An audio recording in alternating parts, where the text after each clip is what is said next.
A second black grad student at Yale University has come forward saying that the white student who called the campus police this week on a black student who fell asleep while studying in a common room of a dorm did it to him back in February.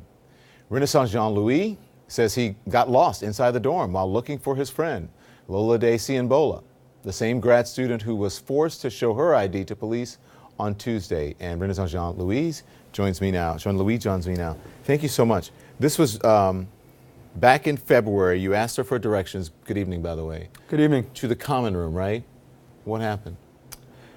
She began to interrogate me on spot. She asked me if I was a Yale student. I responded, yes, I was, and reaching for my ID. She started screaming and saying, basically, if you're lost and you don't know where the common room is, you must be an intruder. You need to get out. You're making me uncomfortable. You need to leave.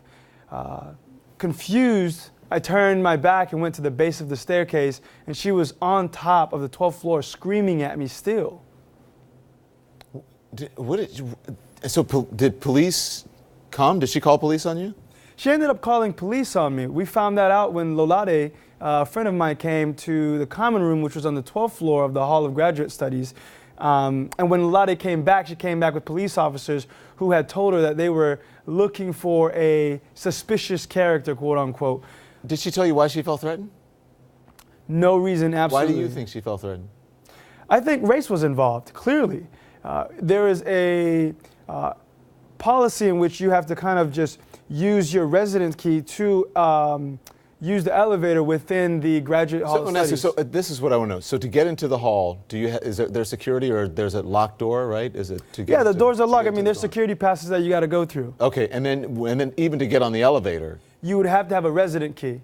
And this same woman, Sarah Brash, invited me onto the elevator, asked me which floor I was getting off of, and when we got to the 12th floor, she went downstairs.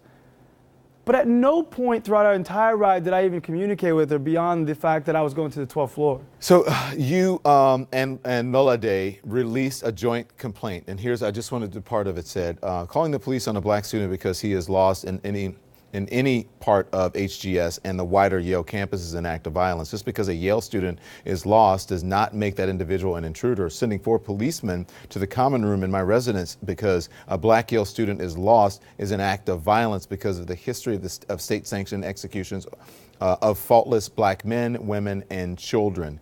She called it an act of violence. Do you see it that way? It is definitely an act of violence, not just simply racial profiling, but it sends a message to many black students who experience these microaggressions all the time.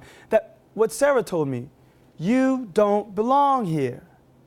How'd that make you feel? This is a place I call home. I mean, I've come to Yale not just for the amazing resources, but the support that I have with just so much faculty and so much Black Graduate Network support that has coalesced around me and Lolade and I, and to see that this can happen at any given moment at Yale is problematic. But not only at Yale. I mean, we saw what happened in Philadelphia. We saw the women on the golf course. We saw the women in Rialto, California for the Airbnb, and on and on and on. I mean, you're hitting the point, Don. I mean, we know that you can't drive while black in America. We see that with Philando Castile. You can't walk around at nighttime while black. We see that with Trayvon Martin. And now you can't nap while black? That's my friend Lola. There's an issue that needs to be addressed and that needs to have not only just a conversation within the Yale community, but a nationwide conversation. When is the black person allowed to just be in spaces? Thank you.